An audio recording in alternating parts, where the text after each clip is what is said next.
It is good to come together for the purpose of co-creating. Do you agree? You are knowing what you are wanting? That's such a good thing. Knowing what you are wanting is more important than you know. You see, your desire comes so easily to you that often you do not realize everything that has come before that. Because once you are in conscious awareness of your own desire, then the process of it turning from a conscious awareness to a full-blown manifestation is something that should delight you every step along the way. But sometimes, once you are consciously aware of a desire, if it does not feel to you that it is moving quickly enough or surely enough, if you are uncertain about it because you have beliefs that contradict your own desire, then there is a discord within you. It's like you've got a desire vibration sometimes and a belief vibration sometimes, and when they are clashing, when they are not the same, then there's discord within you. And that is in fact what every emotion that you ever feel is about. It's about the discord or the not discord. We can say it better, the alignment or not alignment, the allowing or not allowing. It's about allowing your desire or resisting your own desire. We've been talking to you about that in a variety of different ways for a number of years now. But what we want to give some emphasis to today, here and now, is what happened before that desire that you know you have became a conscious awareness to you. Because once you know you want it, that is not the beginning of your desire. The beginning of your desire was often knowing what you don't want, often living in contrast that cause you to want this to be better, or want this to be better, or want this to be better. So through the living of life, you've been molding the clay, so to speak. You've been sifting through the data of your life, and you have been in conscious awareness of what's going on around you, and you have been through this experience of sifting and sorting, knowing what you don't want, therefore knowing what you do want. You've been putting, we've been calling them rockets of desire, because they emanate from you vibrationally without you even really knowing that it is happening. So you have been emanating rockets of desire for a long, long time. Some of them were in place even before you came into this body. And most of them are coming into place since you've been in this body. So you've been asking and asking and asking and asking in such subtle ways, and sometimes not so subtle of ways, until you have built or created or allowed to be created for you a vibrational version of a whole lot of desires. It's almost like ingredients in a cake that you've been putting there. A little bit of flour and a little bit of salt and a little bit of eggs and a little bit of milk and a little bit of this and a little bit of that, until there is a vortex. We've been calling it a vortex of creation, a vibrational version of everything that you desire. But you would not recognize it in its mixed up form, because you've been putting it in there ingredient by ingredient. You might remember the struggle you had with your mother, and you've dumped a whole bunch in there. You might be remembering a relationship with a girlfriend or a boyfriend where you dumped a lot. You might recall something that happened when you were younger and made you feel bad, or even things you saw that you desired, but you do not have any real awareness, just at the drop of a hat, what is actually going on in this vortex. It's imperceivable to you sometimes.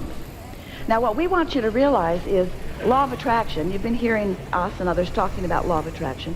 Law of attraction has been amassing to this vibrational reality. You're really going to like this once we come to the end of this explanation. So hang in there with us just a little bit. Right now we're just in the cake mixture. Law of attraction's been adding to that too.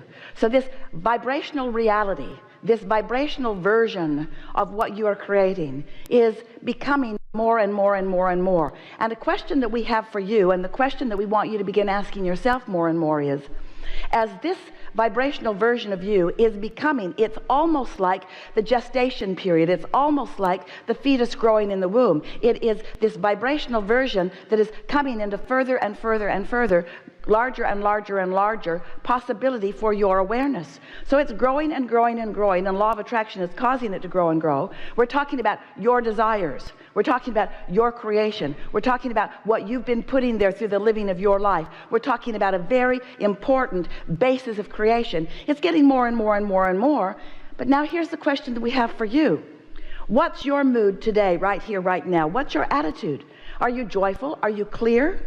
Are you feeling appreciation? Are you ornery? Are you feeling defeated? Are you feeling depressed about something?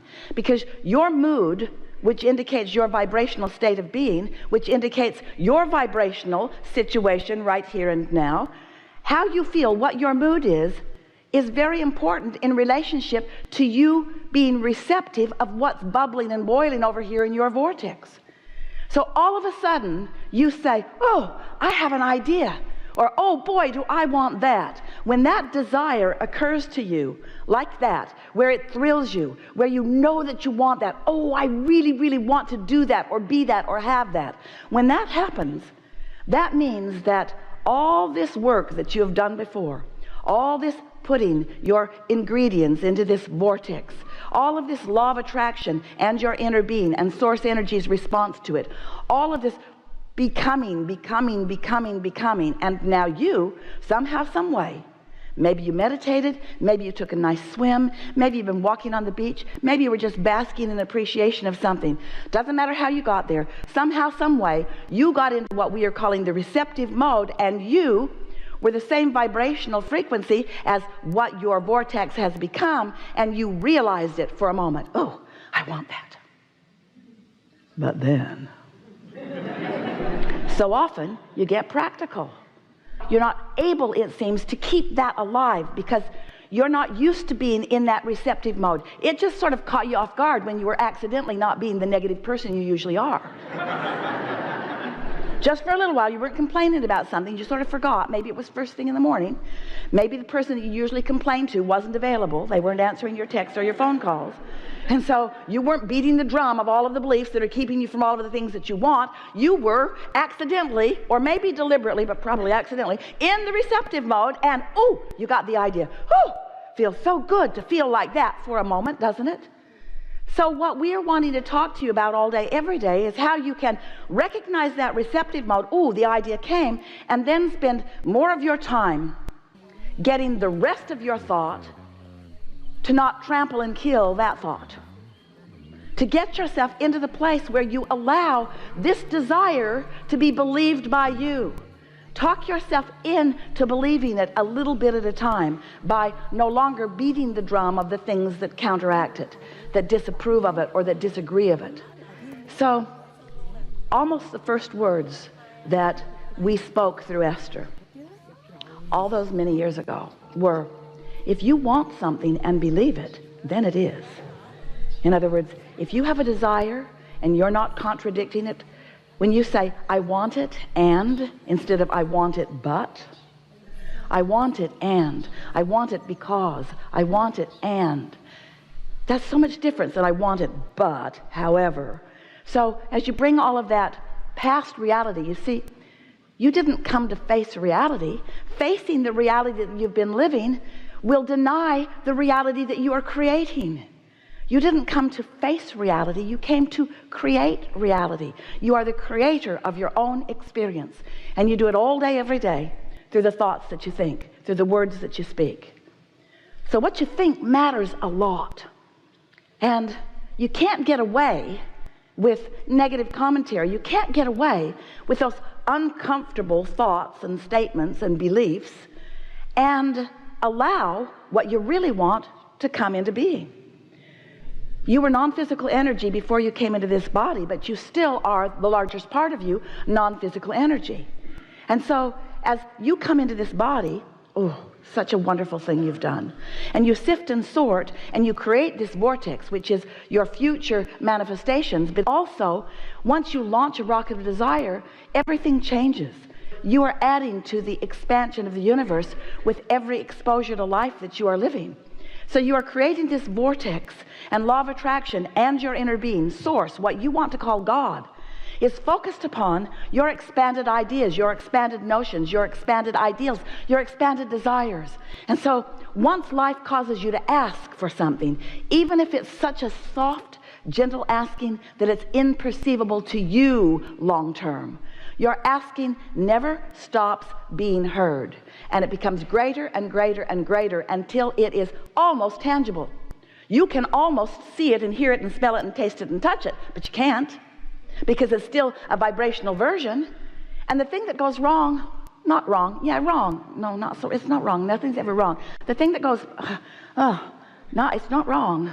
The thing that you do that prevents you from having all of the rightness that you want and deserve is that as you stand in vibrational relationship to your new desire, often because what you're observing doesn't show you what you want, in the absence of what you can see and hear and smell and taste and touch, you doubt. And when you doubt, you disallow your desire to turn into reality. Some years ago, Jerry was talked about it for a long time. Esther and Abraham are doing it now, a book called Turning Thoughts to Things. And the reason that Jerry wanted others to understand is because he had noticed from his own life experience that if he could find a desire and he could somehow keep it alive, that it would become a tangible reality. He wrote a paper many years ago, and the title of his paper was Keep Your Ideas to Yourself Until They Are Fully Developed, because he noted so many people that he was counseling about financial matters that when they wanted something and they began to speak to others who doubted their ability to accomplish it, they would undermine their confidence by forcing them to focus upon the reality that they were currently living. What makes you think you could do something like that when all you've ever done is something like this? And what we want you to understand is, if it is in your vortex, and it is, there's so much in there that would keep you busy for 20 or 30 lifetimes. If it is in your vortex, and if you have found a moment here and a moment here and a moment here where you are not in disharmony with what's in your vortex, as your vortex becomes stronger and stronger by the non-physical focus upon it, and we want you to know there is non-physical focus upon it, once the idea comes to you, most of it is already done. Once the idea occurs to you, it is so close to physical fruition. If you would just stop doing that thing you do that doesn't let it become, and that thing you do is think in opposition to it by facing the reality where it isn't yet. That's like saying, I'm going to get in my car tomorrow and I'm going to drive down to San Diego, and the whole time you're not in San Diego, screaming at yourself in disgust and dismay at the fact that you're not yet where you intended to be. Damn me, I'm just not good at this. I wanted to be in San Diego, and look at me. I'm still in Long Beach. I'm still in Long Beach. What's wrong with me? It's probably my mother's fault. She didn't do me right. It's probably not good in a past life, and now I'm being punished. And what we want you to understand is that there's this delicious process of your thoughts becoming a thing. You get to watch the entire universe come into cooperation with you to accomplish anything that you desire. There is nothing that is off limits for you. If this time-space reality has the wherewithal to fill your vortex and become a dream or an idea or a desire within you, it is our absolute promise that this time-space reality has the wherewithal to deliver the goods. But you have to stay in harmony with your own desire. We have nothing more to say to you or anyone else ever.